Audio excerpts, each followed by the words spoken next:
니체의 말. 자신을 존경하면 악한 일은 결코 행하지 않는다. 그렇게 자신의 삶을 변화시키고 이상에 차츰 다가가다 보면 어느 사이엔가 타인의 본보기가 되는 인간으로 완성되어 간다. 자신의 인생을 완성시키기 위해 가장 먼저 스스로를 존경하라. 자기 표현이란 자신의 힘을 나타내는 것이기도 하다. 그 방법은 크게 세 가지로 나눌 수 있다. 베푼다, 비난한다, 부순다. 상대에게 사랑과 자애로움을 베푸는 것도 자신의 힘을 표현하는 방법이다. 상대를 비방하고 괴롭히며 무시하는 것도 자신의 힘을 표현하는 방법이다. 당신은 어떤 방법으로 자신을 표현하고 있는가? 하루에 한 가지, 아무리 작은 일이라도 자제를 각오하라. 최소한 그 정도의 일을 소홀히 해낼 수 없다면 자제심이 있다고 말할 수 없다. 또한 작은 일에 자제심을 발휘할 수 없다면 큰 일에서도 자제심을 기대할 수 없고 성공에도 이룰 수 없다.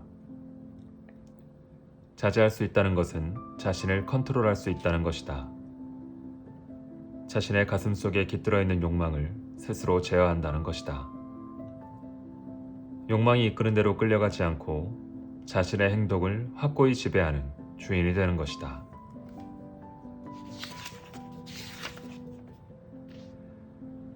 타인의 신뢰를 얻고자 한다면 말로 자신을 강조할 것이 아니라 행동으로 보여주는 수밖에 없다.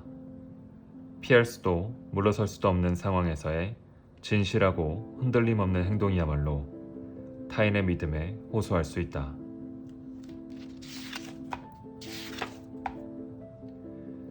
마음이 불쾌해지는 가장 큰 이유 중 하나는 자신이 이룬 것, 자신이 창조한 것이 사람들에게 별다른 도움이 되지 않는다고 느끼기 때문이다.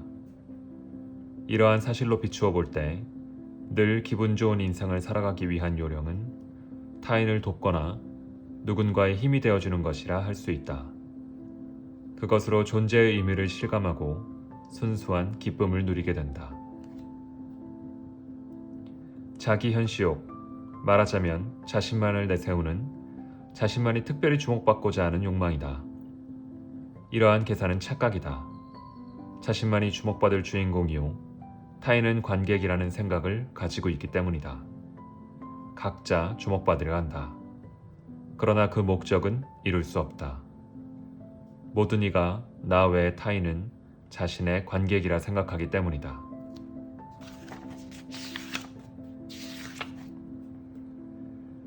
사람은 대상물에서 무엇인가를 이끌어내는 것이 아니라 그 대상물에 의해 촉발된 자신 안의 무언가를 스스로 찾아내고 이끌어내는 것이다. 결국 풍요로운 대상물을 찾을 것이 아니라 자신을 풍요롭게 만들어야 한다. 그것만이 자신의 능력을 높이는 최고의 방법이요, 인생을 풍요롭게 살아가는 방법이다.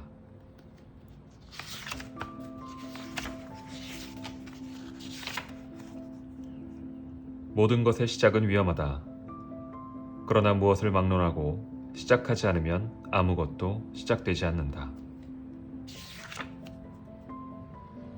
어떤 일이든 다시 시작되는 내일의 나날에 활용하고 늘 자신을 개척해가는 자세를 갖는 것이야말로 인생을 최고로 여행하는 방법이다.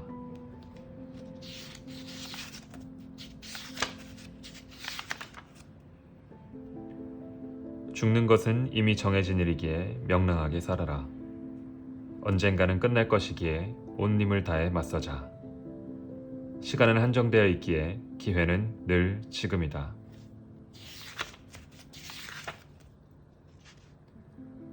창조적인 일을 할 때는 물론 일상적인 일을 하는 경우에도 경쾌한 마음으로 임하면 순조롭게 잘 진행된다.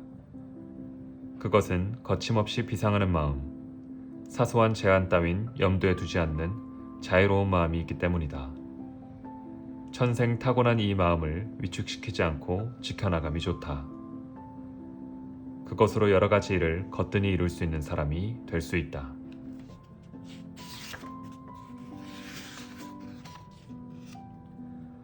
우리들 한 사람 한 사람에게도 역사는 분명 존재한다. 그것은 매일의 역사다.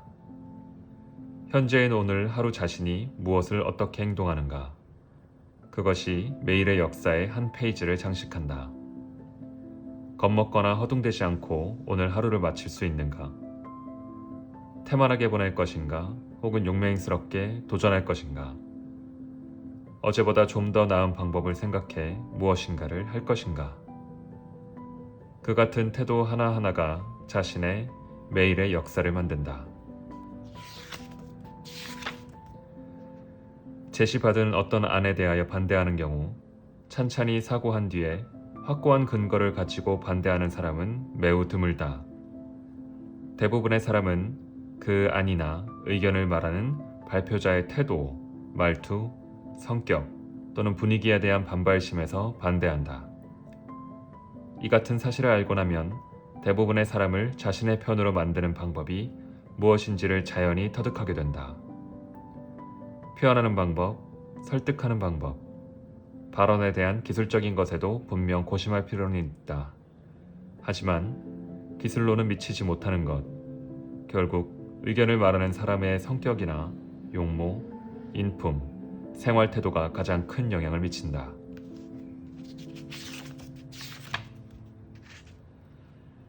계속해서 성장하지 않는 사람일수록 쉽게 실증을 느낀다. 오히려 인간으로서 끊임없이 성장하는 사람은 계속적으로 변화하기에 똑같은 사물을 가지고 있어도 조금도 실증을 느끼지 않는다. 자유를 추구하는 사람은 무의식적으로 자신의 결점을 확대시키거나 악행을 저지르지 않게 된다. 왜냐하면 사물을 자유롭게 바라보는 데 있어서 그것들은 방해가 되기 때문이다. 자신을 자유롭게 함에 있어 방해가 되는 분노나 혐오의 감정도 자연히 필요치 않다. 진정 자유로운 사람이 활기차고 말쑥한 인상으로 비춰지는 것은 실제로 그의 전신과 마음이 이처럼 현명하기 때문이다.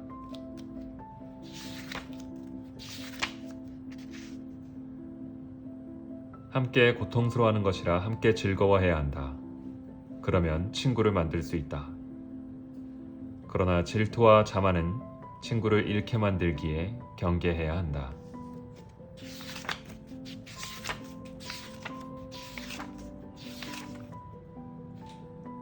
자신에 대하여 생리적 혐오를 가진 상대에게 아무리 정중하게 대해도 그 자리에서 자신에 대한 생각이 달라지지는 않는다. 결국에는 도리어 무례한 놈이라 여겨질 뿐이다. 반드시 모든 이로부터 사랑받아야 한다고 생각지 말라.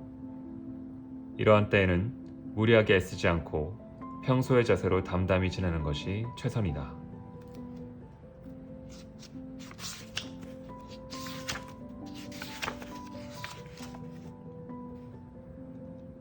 타인을 이렇다 저렇다 판단하지 말 것. 타인을 평가하지도 말 것. 타인에 대한 소문도 입에 담지 말 것. 그 사람은 이렇다 저렇다 하는 생각도 애당초 하지 말 것. 그 같은 상상이나 사고를 가급적 하지 말 것. 이 같은 것에 좋은 인간성의 상징이 있다. 인품은 중요하다. 사람은 때때로 그 사람의 의견이나 아이디어에 찬동하는 것이 아니라 그의 사람됨에 찬동하기 때문이다. 자신이 얼마나 좋은 인품인지를 아무리 떠벌려도 사람들은 신용하지 않는다. 대중은 자신이 이룬 선행에 대해서 침묵하는 사람을 신용하고 함께하려 한다.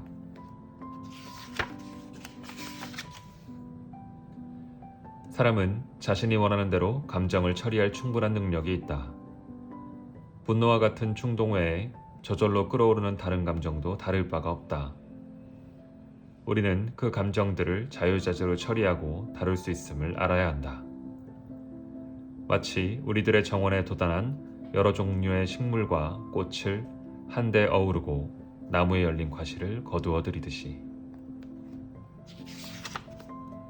지론이라는 것을 강하게 주장하면 할수록 보다 많은 사람들로부터 반대를 받게 된다. 대체로 자신의 의견을 고집하는 사람은 그 이면에 몇 가지 이유를 감추고 있기도 하다.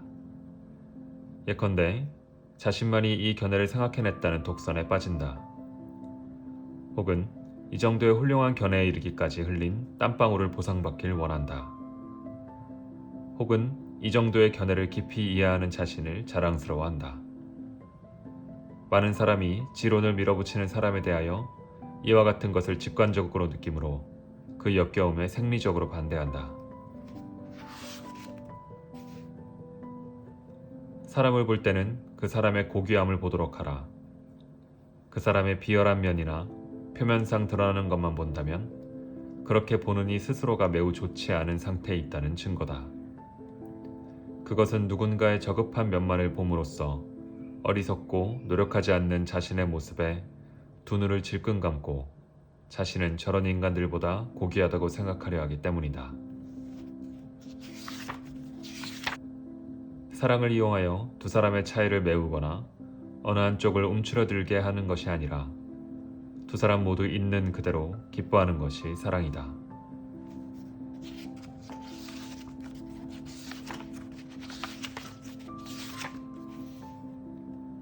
업무 수행에서도 작품 제작에서도 차분히 힘쓰는 것이 중요하다. 성급히 대처한다고 해서 보다 빨리 완성되는 것이 아니기 때문이다. 이를 완성하는 데에는 재능과 기량보다도 시간에 의한 숙성을 믿으며 끊임없이 걸어가는 인내의 기질이 결정적인 역할을 맡는다.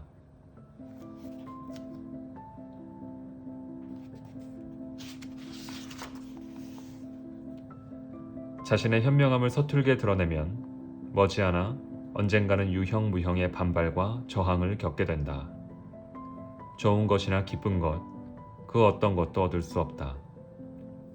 진정 현명한 것이란 보통 사람들과 똑같이 희로애락을 보이고 때로는 함께 흥분하는 것이다. 그럼으로써 두드러지기 쉬운 현명함을 자연스럽게 감출 수 있고 현명한 사람이 가진 특유의 일종의 예리한 차가움과 깊은 사고에 의해 타인을 상처 주지 않는다.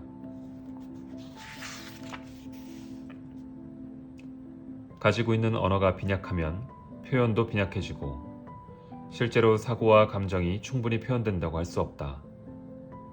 동시에 그 언어의 질과 양이 자신의 사고와 마음을 결정하기도 한다. 어휘가 적은 사람은 사고도 마음가짐도 거칠고 난폭해진다. 그렇기 때문에 훌륭한 사람들과의 대화나 독서, 공부에 의해 언어의 질과 양을 증가시키는 것은 자연히 자신의 사고와 마음을 풍요롭게 만든다. 대화, 생각 없이 하는 세상 살아가는 얘기나 소문의 응수가 아니라 정해진 무언가에 대하여 차분히 의견을 나누는 것은 매우 중요하다. 왜냐하면 그런 대화에 의해서 자신이 무엇을 생각하고 있는지, 무엇을 간구하고 있는지를 분명히 자각할 수 있고 문제의 요점이 어디에 있는지도 지금보다 더 명료하게 볼 수 있기 때문이다. 대화는 서로에게 사고의 산파가 되어 도움을 준다.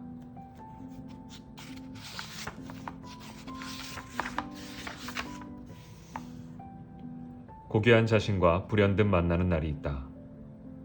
평소의 자신이 아니라 좀 더 맑고 고귀한 자기 자신이 지금 이곳에 있다는 것을 은총과도 같이 깨닫는 순간이 있다. 그 순간을 소중히 여겨라.